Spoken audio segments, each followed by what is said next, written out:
دیکھیں، انی عبداللہ آتا ہے کہ میں اللہ کا بندہ ہوں، آتانی الکتاب، مجھے کتاب بھی عطا کی گئی ہے۔ جبکہ اعلان نبوت کا کب ہوگا؟ 40 سال میں۔ تو ذرا سوچیں، یہ تو حضرت عیسیٰ علیہ السلام ہیں جو پیدا ہوتے ہی اپنی نبوت کا اعلان کر رہے ہیں۔ تو جو یہ کہتا ہے کہ مصطفیٰ صلی اللہ علیہ وسلم کو 40 سال کی عمر میں نبوت حاصل ہوئی، تو اسے غور کرنا چاہیے اور ہوش کے ناخن لینا چاہیے کہ جب حضرت عیسیٰ علیہ السلام کا یہ عالم ہے، جنہوں نے حضور علیہ السلام کے امتی ہونے کی خواہش کی تھی، تو افضل الانبیاء کے مراتب کا عالم کیا ہوگا؟ کہ فرماتے ہیں کنت نبیا وآدم بین الماء والطین، کنت نبیا وآدم بین الروح والجسد۔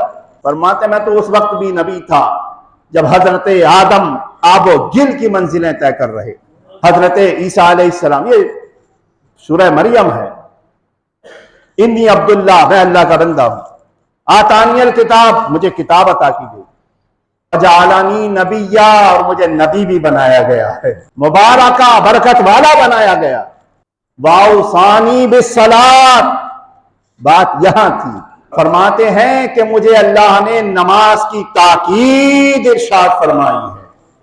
آپ یہ غور کریں، یہ وہ عظیم تحفہ ہے جو انبیاء علیہ السلام کو رب کائنات کی بارگاہ سے عطا ہو رہا۔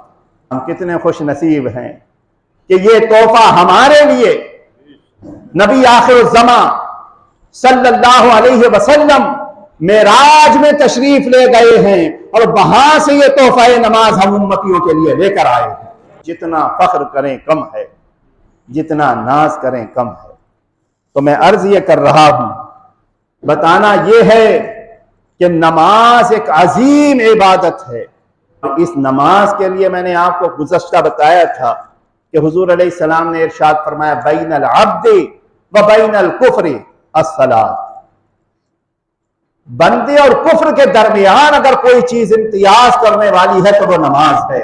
جو نماز پڑھ رہا ہے پہچان ہے کہ یہ مومن ہے، اور جو نہیں پڑھ رہا ہے اسے ہوش کے ناخن لینا چاہیے کہ کہیں وہ کفر کی سرحدوں میں تو داخل نہیں ہو گیا۔ حضرت لقمان، سورہ لقمان پڑھیے، آپ جب نصیحت فرماتے ہیں اپنے بیٹے کو، تو ان نصیحتوں میں سے ایک نصیحت یہ بھی تھی، یا بنیا اقم الصلاۃ، اے میرے بیٹے نماز کا قیام کیا کرو، نماز قائم رکھو۔ نماز کی اہمیت دیکھیں، قرآن پڑھیں گے تو پتہ چلے گا کہ پروردگار عالم نے یہ نماز کتنی اہم بنائی۔ حضرت اسماعیل علیہ السلام کو جب ہم پڑھتے ہیں قرآن کریم میں، تو حضرت اسماعیل علیہ السلام اپنے اہل کو کیا فرماتے ہیں؟ وَكَانَ يَأْمُرُ أَهْلَهُ بِالصَّلَاةِ، کہ یہ اپنے اہل کو، اپنے گھر والوں کو نماز کا حکم دیا کرتے تھے۔ تو اس لیے باہر تبلیغ کے لیے نکلنا ہے تو بعد میں جاؤ، پہلے گھر کی خبر لے لو، اس لیے کہ جب آپ اپنے گھر میں سدھارو گے تب پھر محلے کے بیس پر آ جائیے، اپنے محلے میں پھر تبلیغ کیجیے، اور پھر محلے کے بعد آگے بڑھیے۔ دوسروں پر انگشت نمائی کرنے سے پہلے خود کے اندر جھانکا کریں۔ ظاہر سی بات ہے کہ یہ نماز یقیناً ہمیں برائیوں سے روکتی ہے۔ تو نماز کے بارے میں ایک دو مقام پر نہیں، قرآن عظیم متعدد مقامات پر ارشاد فرماتا ہے۔ جیسے میں نے گزشتہ عرض کیا تھا بالکل آخر میں کہ حضرت ابراہیم علیہ السلام یہ دعا مانگتے ہیں، اور یہ دعا آپ کی زبان سے ادا ہوئی ہے، اور اللہ کو اپنے محبوب بندوں کی ادائیں اتنی پسند ہیں کہ انہی لفظوں کو جو ان کی زبان سے نکلے ہیں اللہ نے اپنا کلام بنا دیا۔ رب اجعلنی مقیم الصلاۃ ومن ذریتی ربنا وتقبل دعا، اے میرے رب تو میری ذریت کو، تو مجھے اور میری اولاد کو نماز قائم کرنے والا بنا دے۔ ہم لوگ دعائیں بھی مانگتے ہیں تو ہماری دعاؤں کا عجیب حال ہے، مجھے بھی مالدار بنا دے، میرے بچوں کو بھی مالدار بنا دے، گاڑی بھی دے دے، بنگلے بھی دے دے، یہ بھی دے دے۔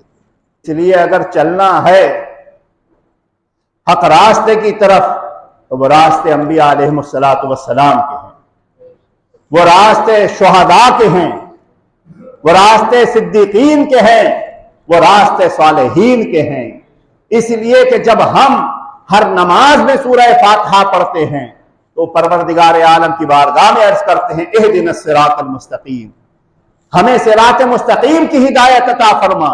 صراط مستقیم کیا ہے؟ صراط الذین انعمت علیہم، ان کے راستے پر جن پر تو نے انعام کیا ہے۔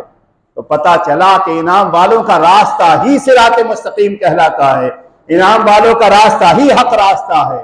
تو جب یہ پتہ چلا کہ انعام والوں کا راستہ ہی حق راستہ ہے تو یاد رکھیں ہم نے قرآن سے جب انعام والوں کی فہرست پوچھی ہے تو فرما رہا ہے انعم اللہ علیہم من النبیین والصدیقین والشہداء والصالحین وحسن اولئک رفیقا۔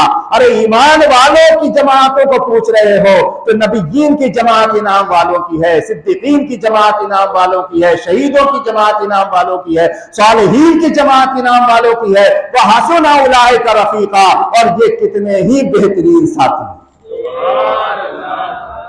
اگر آپ کو اپنے بہترین ساتھی چننا ہے تو علم میں سے چنیں کہ ان کا راستہ حق راستہ ہے۔ تو نماز ہم اگر چلتے چلیں، ایمان والوں پر نماز بوجھ نہیں ہے بلکہ غذا ہے۔ انعام والوں کے لیے نماز غذا ہے، ایمان بڑھانے والی چیز ہے، ایمان مضبوط ہوتا ہے نمازوں سے۔ لیکن اس میں سستی، نماز میں کاہلی، نماز سے دوری، یہ کس کا مزاج ہے؟ قرآن کہتا ہے، سنیں، ان المنافقین یخادعون اللہ وہو خادعهم وَإِذَا قَامُوا إِلَى الصَّلَاةِ قَامُوا كُسَالَىٰ۔ فرمایا یہ منافقین اپنے گمان میں اللہ کو دھوکہ دے رہے ہیں، حالانکہ یہ اللہ کو نہیں خود کو دھوکہ دے رہے ہیں، اور اللہ ان کے دھوکے کا بدلہ انہیں عطا فرمائے گا۔ وَإِذَا قَامُوا إِلَى الصَّلَاةِ، اور یہ منافقین جب نماز کے قیام کے لیے کھڑے ہوتے ہیں قَامُوا كُسَالَىٰ تو بڑی سستی اور کاہلی سے کھڑے ہوتے ہیں۔ سستی اور کاہلی، بے دلی، بے رغبتی کے ساتھ۔ تو آپ اگر بالکل نماز کے لیے کھڑے ہو رہے بے دلی بے رغبتی کے ساتھ کھڑے ہو رہے ہیں تو غور کریں کہ کہیں ہمارے اندر منافقت کی تو کچھ علامت نہیں آ گئی۔ اس لیے کہ ایمان والا جب اپنے رب کی بارگاہ میں کھڑا ہوتا ہے، بخاری شریف، مسلم شریف، جب حضور علیہ السلام کی بارگاہ میں حضرت جبریل امین انسانی شکل میں آئے تھے اور آپ کی بارگاہ میں چند سوال رکھے تھے، آخر میں عرض کیا تھا مل احسانو یا رسول اللہ صلی اللہ علیہ وسلم، اے اللہ کے رسول صلی اللہ علیہ وسلم، احسان کس چیز کا نام ہے؟ تو حضرت نبی اکرم صلی اللہ علیہ وسلم